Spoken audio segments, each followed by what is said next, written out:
como você pode se abster com esses impulsos dentro de você, se tem esse tremendo desejo alimentado pela televisão e pelas revistas e onde quer que você olhe? Não creio que possa, como uma pessoa jovem hoje, nesta geração, sem Cristo no coração. É quase impossível. Você pode sobreviver se nasceu de novo. A Bíblia diz que precisamos nascer de novo. Há um ano atrás surgiu um best-seller de John Nesbitt, intitulado Novas Direções Transformando Nossas Vidas. Paulo, em Romanos 12, diz que devemos ser transformados pela renovação da nossa mente. No ano passado fizeram um filme intitulado Os Transformadores. Quem é o verdadeiro transformador? Vou lhe dizer quem é o verdadeiro transformador: é Jesus Cristo, que disse: você precisa nascer de novo se quiser ver o reino de Deus. Você já nasceu de novo? Tem certeza disso? Está seguro? Cristo vive em seu coração para lhe dar poder e força para resistir às tentações desta hora. Ele nos transforma quando nascemos de novo, não pela religião. Tenha um relacionamento com Cristo. Deixe que Ele controle sua vida constantemente. Mas então você pergunta: como é que eu nasço de novo? Primeiro, arrependa-se dos seus pecados. Todos somos pecadores. Arrependimento significa mudança em seus pensamentos e seu estilo de vida. Você está disposto a deixar Deus entrar, transformando numa nova pessoa? É algo que só Deus pode fazer. É uma obra sobrenatural. Você não pode fazê-lo. Não pode transformar a si mesmo. Deus tem que fazê-lo. O Espírito Santo tem que fazê-lo. E quando se arrepende e diz a Deus: Senhor, eu quero deixar meus pecados, quero mudar todo o meu estilo de vida. Isso é se arrepender. E segundo, você vem pela fé. Fé significa entrega. Você se entrega a Cristo como seu único Salvador, seu único Senhor. E Ele entra em seu coração pelo Espírito Santo. E Ele lhe dá um poder que você normalmente não teria. Um poder para resistir às tentações, poder para produzir o fruto do Espírito e verdadeiro amor, alegria e paz em seu coração. E então você estuda a palavra de Deus, o passo seguinte. E isso se torna a sua fonte de força. O estudo da Bíblia. A fé vem pelo ouvir e o ouvir pela palavra de Deus, a Bíblia diz. E Filipenses 2:5 diz: tende em vós o mesmo sentimento que houve também em Cristo Jesus. E a Escritura diz: de que maneira, no Salmo 119, de que maneira poderá o jovem guardar puro o seu caminho? E então o próprio salmista dá a resposta: observando segundo a tua palavra. Estude as Escrituras, estude a Bíblia, e isso lhe dará uma força que você nunca teve antes. E terceiro, busque pureza espiritual. E isso significa gastar tempo em oração. Jesus disse no Sermão do Monte: bem-aventurados os limpos de coração, porque eles e só eles verão a Deus. Pureza de coração é só através de Cristo. E quarto, obediência. Aquele que tem os meus mandamentos e os guarda, esse é o que me ama. Você guarda meus mandamentos? 2 Timóteo 2:22 diz: foge das paixões da mocidade. Foge delas. Quando o diabo vem com cobiça e tentação, fuja. Duas coisas: cite as Escrituras e você vai ver como isso é importante. Cite as Escrituras e fuja daquela tentação. E Paulo disse na Bíblia: não vos sobreveio tentação que não fosse humana, mas Deus é fiel e não permitirá que sejais tentados além das vossas forças. Pelo contrário, juntamente com a tentação vos proverá livramento, de sorte que a possais suportar. Sempre que você for tentado, lembre-se disso: todo ser humano passou por esta mesma tentação antes. inclusive Jesus. E Deus sempre provê um escape. Portanto, não há desculpa. Você não poderá comparecer diante do juízo dizendo que não teve poder para resistir. Deus provê um meio de escape. No momento em que a tentação vier, lembre-se disso. Deus lhe deu um meio de escapar dela.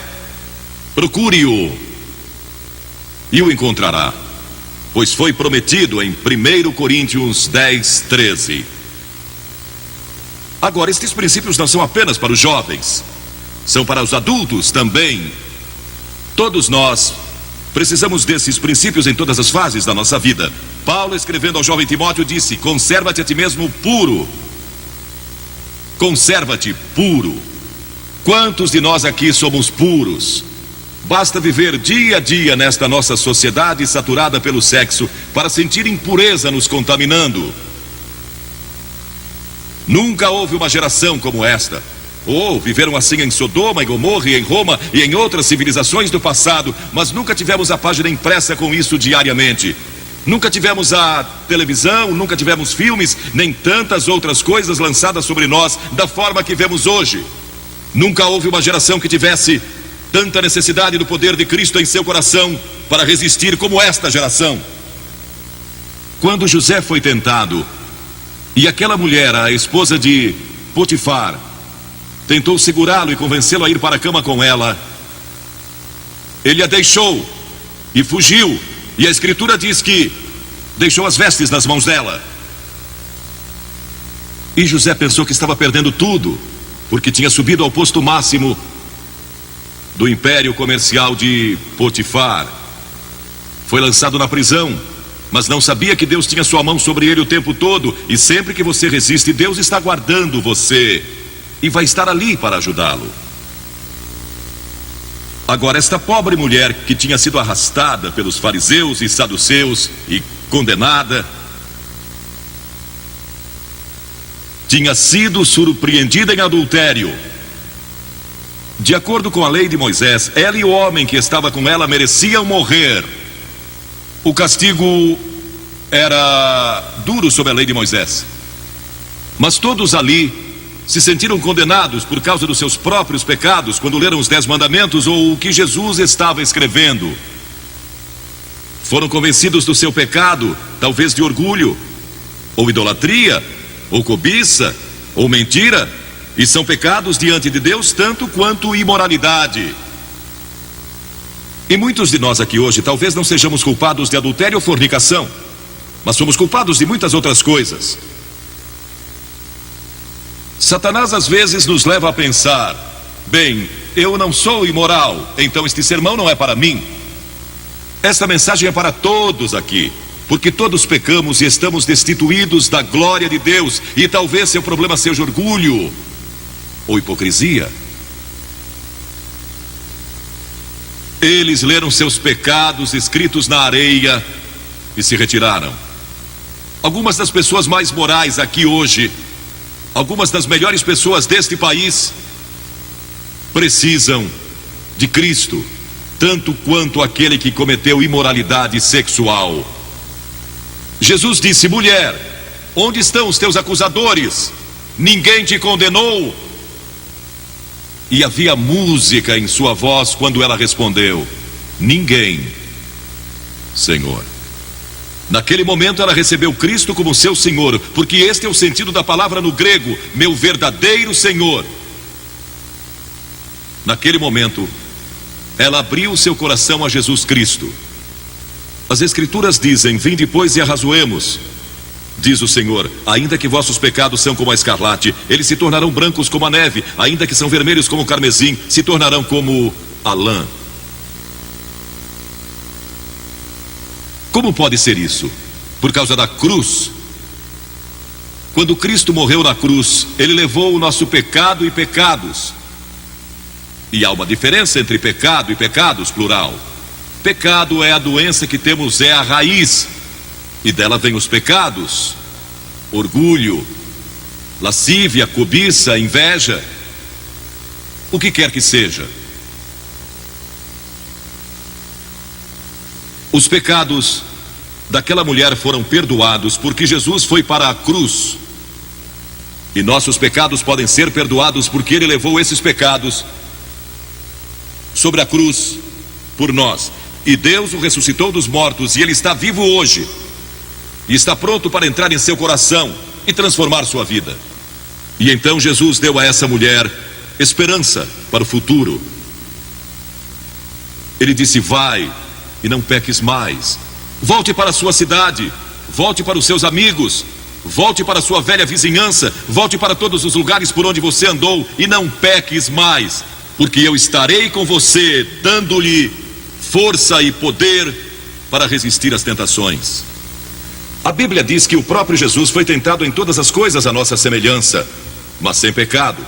Seu passado pode ser perdoado e você pode ter um poder especial para resistir ao pecado no futuro. Você já recebeu a Cristo em seu coração? Talvez diga: bem, Billy, eu fui batizado e fui confirmado conforme a tradição da minha igreja. Você vive uma vida reta e realmente não é má pessoa, mas no fundo do seu coração realmente não conhece a Cristo, não tem certeza disso, ou talvez você seja a pior pessoa de sua cidade e está me vendo hoje. Ele perdoará você, se você deixar. Ele morreu por você, verteu seu sangue por você e foi pendurado na cruz. E puseram pregos em suas mãos e uma coroa de espinhos na cabeça. E o sangue jorrou das feridas. E ele clamou: Deus meu, por que me desamparaste? E curvou sua cabeça e disse: está consumado. O caminho da salvação agora está completo.